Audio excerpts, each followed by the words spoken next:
tàbí màmá mi Mrs. Morufat Salami Àjọkẹ́ ṣé àwọn ni wọ́n kọ́ nípa fún ẹ wípé kó wá fẹ́ ọmọ wa Khadijat Olúwafúnmikẹ́ ọmọ Salami. Rárá o. Gbogbo ẹbí ṣe pé sì tọkọyàwó fún mi onírara torí náà mo wá béèrè. Azeez Babatunde ọmọ Aláyà ṣó o bẹ̀bẹ̀ fẹ́ Salami Khadijat Olúwafúnmikẹ́ àbó bẹ̀bẹ̀ fẹ́.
So he be my person.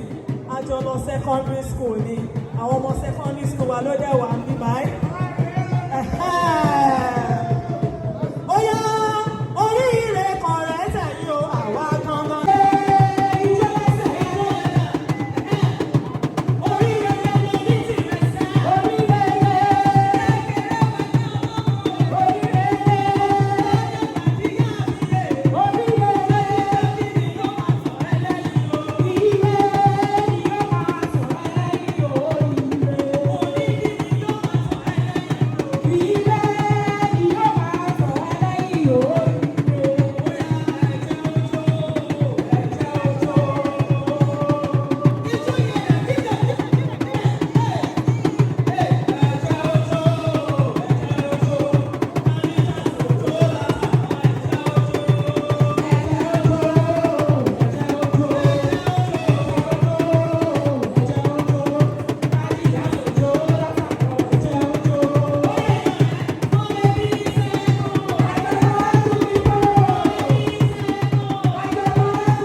Ọlọ́run á fún lọ́kùnrin àbíró, obìnrin àbíyè, gbogbo àdáwọ́lé òun àtọkọ ẹ̀ á máa yọrí sí rere.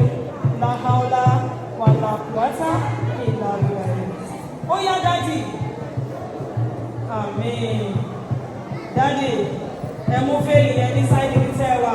Bàbá ọkọ, dádì ẹláyà, ẹ mú dádì. Mọ́mí ẹ̀yin náà ẹ mú dádì. Ó yá ti bá níbi sí mi láì. Àràmọ́.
Sẹ́nu ká máa gbọ́.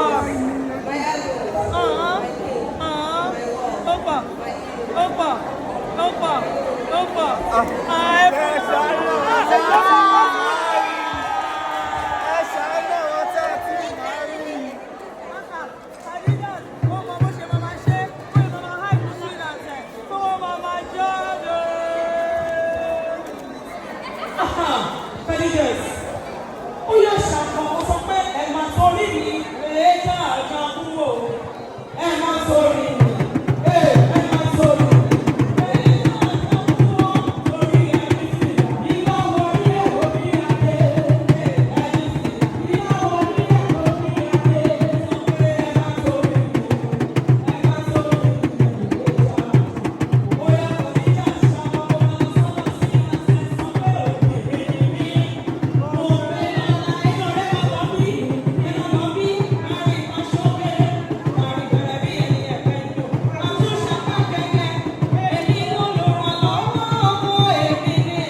kí o Inshallah ilé yóò ní tàwó ọkùnrin àbíró obìnrin àbíyè gbogbo àdáwọ́lé yín á máa yọrí sí rere ẹ̀yin méjèèjì ẹ̀ jọ bára yín kalẹ̀ láti bí owó ṣàbí ẹ̀jọ̀ arẹ̀rọ̀ àti pálá ṣàbí ẹ̀jọ̀ arẹ̀rọ̀ àti pálá ó ní bọ́kọ́ ní gbòòwò oṣù èyí ni yóò kó fún àti ìzóyà máa dispense dáadáa ọmọ tó wà kọ́lé àyà bọ́kọ́ ní gbòòwò oṣù èyí ni yóò kó fún torí àsìkò tó dé lèmi lò ó ní kò dìgbà tá a bá ṣe ṣírò bọ́kọ́ ní gbòòwò oṣù èmi only you are my ATM right on you are my ATM right on you are my ATM Khadija you are my ATM show ti wà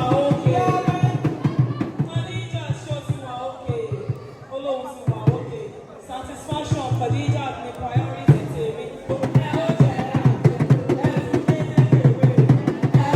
very soon ẹ̀yin máa ń bẹ̀rẹ̀ àwọn aṣáláńgá you will marry and you will marry right very soon ẹni gbé ìwé ìwé ọ̀dọ́ ẹ̀gbẹ́ náà mú ọ ọ̀tá yìí náà tún ọ ó yẹ ká lọ́wọ́ ọdúnwó ní Abẹ́òkúta lọ́mọ Abẹ́òkúta ìlú rere ìlú ọlọ́lá ibẹ̀ náà bí Arẹwà yìí sí ẹ̀ka ọmọ ìṣàbí bẹ́ẹ̀ bá fẹ́ olùkọ́ ọmọlúwa ní Abẹ́òkúta bóyá ẹ bá fẹ́ olùkọ́ ẹ wá ṣe ìgbàgbọ́ bóyá ẹ bá sì lè dìjà ẹ dúró bàbá òsì yẹn ẹ bá sì lè dìjà ẹ dúró bàbá òsì yẹn ọmọ wọlé ọ̀pẹ máa tẹ́ òní wọ́n fẹ́ lọ sí ọ ọmọ wọlé ọ̀pẹ máa tẹ́ òní òkè owó ẹ̀gbádà ẹ má jẹ́ ìyọ̀lẹ̀gbá o ó yá ìgbà ìṣíṣí ẹ ṣe ìgbà ìṣíṣí ìdíje lọ́wọ́ ọwọ́ balẹ̀ ìṣíṣí ọmọlúwo ni yín. Ọ̀yá ẹ̀yin ọmọ olúmọ ẹ̀yin ọmọ olúmọ ọmọ ẹ̀ka ẹ̀rọ yàyà ẹ̀yin ọmọ olúmọ ẹ̀yin ọmọ olúmọ ẹ̀yin ọmọ olúmọ ọmọ ẹ̀ka ẹ̀rọ yàyà ẹ̀yin ọmọ olúmọ ọmọ olúwo ni. Bóyá ọmọ bàrà mú kí yín o ẹ kú o ọmọ bàrà mú kí yín o ẹ kú o ẹ kú o.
Oya bismillah, Ar-Rahman, Ar-Rahim. Khadija fún mi ṣó kanlẹ̀, Khadija ṣó kanlẹ̀ dáadáa. Ọkọ ìyàwó